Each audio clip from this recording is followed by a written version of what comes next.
Bom dia a todos os irmãos e irmãs do Dharma, Amitabha. Hoje vou seguir compartilhando com vocês a segunda e última parte da terceira palestra do Venerável Mestre Puxien, da série A Boa Fortuna da Vida Humana, chamado Desenvolvimento Psicológico e Superação, última parte. Na vez passada falamos que no nosso desenvolvimento psicológico nós temos 3 etapas. E falamos na vez anterior sobre a etapa da impulsividade. Hoje vamos concluir a segunda e a terceira etapas, que são a etapa da adaptabilidade e a etapa da visão e realização. Segunda etapa, etapa da adaptabilidade. De acordo com a doutrina do meio da filosofia clássica chinesa e do confucionismo, é dito assim: o decreto dos céus, ou seja, predestino na visão deles, é denominado de essência. Seguir a essência é denominado de caminho. Cultivar o caminho é denominado de educar. Em termos contemporâneos, o que os céus concedem às pessoas é chamado de natureza própria. Agir de acordo com essa natureza é chamado de caminho. E cultivar e guiar as pessoas para que sigam o caminho é chamado de educar e transformar. Por exemplo, uma árvore tem a essência e as características de árvore. O ferro tem a essência e as características de ferro. De acordo com a filosofia clássica chinesa e o confucionismo, estas características são concedidas aos objetos pelos céus, e estas são suas essências próprias ou naturezas inerentes.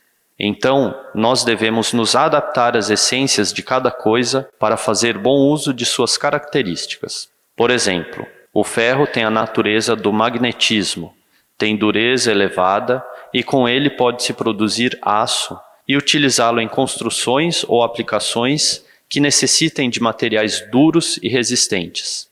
A madeira é menos dura, mas é leve e pode ser utilizada para se construir mesas, banquinhos, etc., fáceis de serem movidos ou transportados. De acordo com a filosofia clássica chinesa e o confucionismo, compreender e dominar o uso das características específicas inerentes de cada material é denominado de caminho. Utilizar e transformar estas características, por exemplo, refinar e trabalhar o ferro para transformá-lo em vários tipos de ligas metálicas, ou então esculpir um pedaço de madeira para torná-lo numa obra de arte, etc. Isto é denominado de cultivar o caminho e também denominado de educar. Para alcançarmos a etapa da adaptabilidade, é necessário passarmos por um período de treinamento persistente, por meio da educação. Nós temos a educação escolar, a educação familiar e a educação social. E todas elas simplesmente têm o propósito de transformar o nosso temperamento, fazendo com que tenhamos habilidades para nos sustentar e que possamos conhecer o valor e o significado da vida e do universo. Então, a função da educação não é somente melhorar a nossa vida material, mas também é nos auxiliar no desenvolvimento psicológico. Portanto, o desenvolvimento na etapa da adaptabilidade, especialmente quando o corpo e a mente estiverem em conflito com o meio externo, nos possibilita a refletir com calma e a lidar racionalmente com tais conflitos, para que haja uma conciliação entre nós mesmos e o assunto em questão, da maneira mais harmoniosa, satisfatória e adequada possível. As 5 características em relação ao desenvolvimento na etapa da adaptabilidade. Primeira característica: estabilidade e consistência. Manter a estabilidade emocional diariamente, ontem, hoje e amanhã, agindo com consistência. Apesar de haver muitos altos e baixos na vida, somos capazes de manter nossas emoções serenas, pacíficas e harmoniosas do início ao fim. Segunda característica: progresso e visão de futuro. Fazer com que o conhecimento, a tecnologia e o caráter moral se desenvolvam continuamente, sem se estagnar em um determinado estágio. Do contrário, seremos rapidamente engolidos pela maré dos tempos. Apenas mantendo a chama do progresso constantemente acesa é que teremos uma vida mais agradável e realizada. Autoaceitação também é autoafirmação. Aqui vou fazer um breve relato sobre Helen Keller, para aqueles que não conhecem sua história. Helen Keller nasceu no dia 27 de junho em 1880, em Tuscumbia, Alabama. Quando criança, ela contraiu uma doença que a deixou permanentemente cega e surda. Ela não sofreu nenhum comprometimento cognitivo em decorrência da doença e desde pequena já estava aprendendo a se comunicar usando linguagem de sinais. Mas os pais dela duvidavam de sua capacidade de receber uma educação convencional. Quando Helen tinha 6 anos, foi apresentada a Anne Sullivan, uma professora de deficientes visuais que ajudou a se comunicar melhor interpretando sinais manuais pressionados em sua palma da mão. Keller aprendeu a ler e escrever em braille e fazer leitura labial tocando a boca das pessoas enquanto falavam, a usar uma máquina de escrever e até mesmo a falar verbalmente. Ela já era conhecida nos Estados Unidos aos 16 anos, e quando se tornou a primeira pessoa surdo-cega a se formar na faculdade anos depois, já era internacionalmente famosa. Ainda assim, havia pessoas que duvidavam que uma pessoa surdo-cega pudesse ter tantas realizações, e alguns meios de comunicação tentaram desacreditá-la como pensadora por causa de suas ideias políticas socialistas. Ao publicar livros sobre sua vida, dar palestras ao redor do mundo, arrecadar fundos para a educação de pessoas com deficiência e até mesmo pilotar um avião, Helen Keller ajudou a eliminar parte do estigma social em torno da deficiência. Com a presença de Keller, a ignorância pública em relação às pessoas surdo-cegas não podia mais ser ignorada. No mundo, existem tantas pessoas com deficiência. Por que Helen Keller foi a mais conhecida, ou pelo menos em sua época? É porque ela foi capaz de não fugir de si mesma, de aceitar definitivamente a realidade da sua própria deficiência, de expulsar do seu coração o ódio, o complexo de inferioridade, o autodesprezo e o autoabandono, e de seguir aprendendo ativamente. Para uma pessoa que é cega, surda e muda, o processo de buscar o conhecimento é inúmeras vezes mais árduo. Porém, se queremos que outras pessoas nos vejam com respeito, primeiro devemos nos esforçar e nos desenvolver, e avançar com a faca nos dentes. Devido à sua persistência inabalável de não abaixar a cabeça diante de seus infortúnios, Helen Keller conseguiu deixar um legado imortal e conquistou reconhecimento mundial. Por isso, apenas as pessoas que são capazes de aceitar as próprias falhas e habilidades conseguirão evitar de ficarem presas em suas torres de marfim, viverão suas vidas em plenitude e se desenvolverão continuamente. Quarta característica: aceitação social. Isto é desempenhar bem os próprios papéis na sociedade. Por exemplo, ao ser um professor que se dedica ao ensino, logo ganhará o apoio e a aprovação dos alunos. Ao ser um aluno que se esforça nos estudos, então receberá elogios de seus professores. Atuar como um funcionário leal e responsável com suas obrigações, naturalmente ganhará o reconhecimento do patrão. Ser um marido que sustenta a família, provendo conforto e harmonia. Ser uma esposa que respeita os sogros e também mantém o lar organizado, etc. Quando cada um de nós for capaz de cumprir bem todas as nossas atribuições na sociedade, é que estaremos dotados de uma personalidade madura e então seremos aceitos e reconhecidos pela sociedade. Quinta característica: capacidade de viver isolado e de viver em comunidade. Viver isolado é como um bebê recém-nascido, que foi separado da mãe ao ter seu cordão umbilical cortado, o que permite que ele tenha uma vida completamente autônoma e independente, eliminando o vínculo da dependência do cordão umbilical. É um novo começo e também uma lição importante para o desenvolvimento da vida. Apesar de cultivarmos uma personalidade calma e decidida, a partir do isolamento, nós não podemos teimar em nos afastarmos das pessoas e comunidades e acabar nos excluindo do convívio social. Afinal, nós, seres humanos, somos seres sociais por natureza e devemos aprender a conviver em harmonia uns com os outros.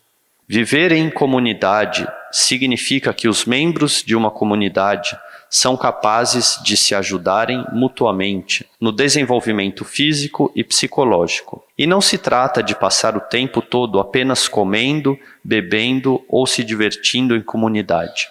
Além disso, é através do convívio em comunidade que aprendemos a tolerar, respeitar, ajudar e colaborar mutuamente. Desta maneira, certamente formaremos indivíduos íntegros e uma sociedade harmoniosa. Pode-se dizer que a etapa da adaptabilidade é a fronteira entre a superficialidade e a maturidade. Para aqueles que passarem por esta etapa, poderá ser entregue um diploma de adulto, ou seja, já se tornou numa pessoa adulta. Os que estão na etapa da adaptabilidade, no que se refere aos relacionamentos interpessoais e à capacidade de lidar com situações, mesmo que já tenham sido reconhecidos e bem avaliados pela sociedade, conflitos físicos e psicológicos e conflitos externos, interpessoais, de situações, etc., seguem perturbando-os frequentemente. Havendo conflitos, serão geradas pressão e aflições, impedindo que se tenha uma vida livre e autônoma. Para dissolver estas aflições mentais, devemos avançar para um nível mais elevado, até alcançar a etapa da visão e realização, isto é, sair de uma situação de tranquilidade parcial e retornar para um estado duradouro de paz e auspiciosidade. Terceira etapa, etapa da visão e realização. Colocar em prática a etapa da visão e realização é libertar-se dos conflitos da etapa da adaptabilidade, ajustando a tensão das cordas da mente, fazendo com que seu tom original seja restaurado. Isto é exatamente o que é chamado pela escola do budismo Chan de retornar à face original, e também é parecido com os estados descritos pelos confucionistas. As suas palavras podem preencher o mundo inteiro, mas nelas não se encontra nenhuma falha. As suas ações podem preencher o mundo inteiro, mas elas são irrepreensíveis. E também dizem, seguir a vontade do coração sem desobedecer às regras. Portanto, a etapa da visão e realização é realizar a expansão e aprofundar a plenitude da vida. Nesta etapa, a mente é preenchida por 10 características especiais, que são convicção, ou seja, ter convicção na lei de causa e efeito e nas outras verdades proclamadas pelo Buda. Diligência, esforçar-se para eliminar o mal e praticar o bem, fazendo com que os maus pensamentos diminuam e desapareçam. Remorso e temor moral, não cobiça, não raiva e não ignorância, serenidade, estar tranquilo e pacífico, não indulgência. O corpo e a mente não mais se entregam aos 3 venenos, cobiça, raiva e ignorância, e nem se perdem nos prazeres sensoriais, de sexo, drogas e outros vícios dos sentidos. Não causar dano, não desejar e nem pensar em prejudicar a reputação dos seres, seus bens, posses, etc. E o 10º, equanimidade, abandonar o apego, não mais se deixar ser envolvido e arrastado por situações externas e ser capaz de deixá-las ir. Quando o cultivo espiritual de uma pessoa atinge um nível muito elevado, ela passa a ver a vida com mais leveza. Então, na sua vida, só haverá seres sencientes, mas não haverá o seu próprio ego. E este é um sentimento que surge naturalmente do fundo do coração. O praticante do caminho de Bodhisattva deve possuir o espírito de ser capaz de praticar o que é difícil de praticar e também de compreender o sofrimento dos seres como se fosse seu próprio sofrimento. Para aliviar e liberar os seres do sofrimento, Até mesmo a própria vida não deve ser poupada. Durante o nosso desenvolvimento, se na sua vida ainda persistir o menor traço de apego, o desenvolvimento psicológico ficará estagnado em certo ponto que não poderá ser superado. É como caminhar. Quando o pé direito abaixa até pisar o chão, o esquerdo precisa levantar e avançar. Quando o pé esquerdo abaixa até pisar o chão, em seguida, o direito precisa dar outro passo. Precisamos dar um passo após o outro continuamente, avançar e desapegar, para poder seguir adiante. O mesmo acontece no processo do cultivo espiritual. Se você ainda tiver qualquer apego, por menor que seja, este se tornará no foco de dor e sofrimento da sua vida e será a pedra no caminho do seu sucesso. Por isso, neste processo de aprendizado, através das experiências da vida, nosso maior obstáculo é o apego ao eu. Considerar este corpo e mente, que são a combinação dos 5 agregados, como sendo eu, gerando discussões sem fim sobre esse eu e criando ilimitados sofrimentos e aflições para esse corpo e mente. Conclusão. Do ponto de vista da física, quando um átomo é submetido a uma colisão e ele se rompe, o seu rompimento produz uma grande quantidade de energia em forma de luz e calor. Da mesma maneira, em nossas vidas, quando o apego ao eu for rompido, isto produzirá o calor da compaixão e a luz da sabedoria, exatamente como os Budas e Bodhisattvas.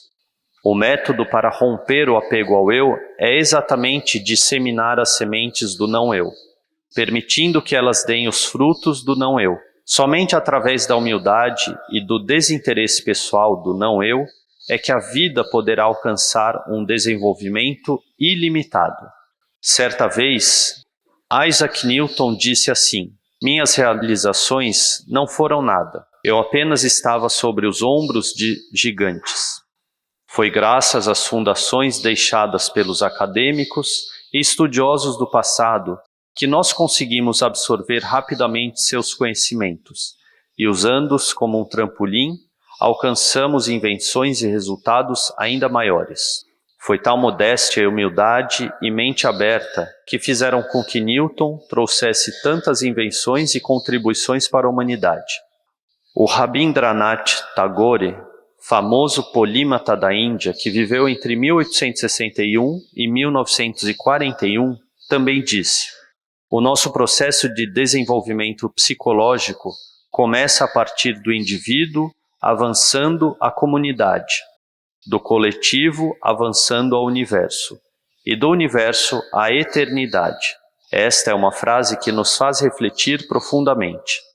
Os antigos sábios e filósofos sempre nos encorajaram a continuar o estudo interrompido dos nobres sábios do passado e trazer a paz mundial para 10.000 gerações futuras. Apenas ao eliminar o apego ao eu e o egoísmo é que conseguiremos trazer para as vidas do mundo inteiro um amanhã ainda melhor. Esta palestra, junto da anterior, concluem a análise do venerável mestre Puxien sobre as 3 etapas do desenvolvimento psicológico: a etapa da impulsividade, a etapa da adaptabilidade e a etapa da visão e realização. Esta análise nos ajuda a compreender o nosso próprio estado psicológico e nos aponta como superar diversos obstáculos psicológicos para construirmos um futuro melhor. Vale a pena refletirmos profundamente sobre isso, fazermos uma introspecção e aprendermos com afinco para que possamos nos tornar pessoas cada vez melhores. Esta era a palestra do venerável mestre Puxien, que queria compartilhar com todos vocês. Amitofo.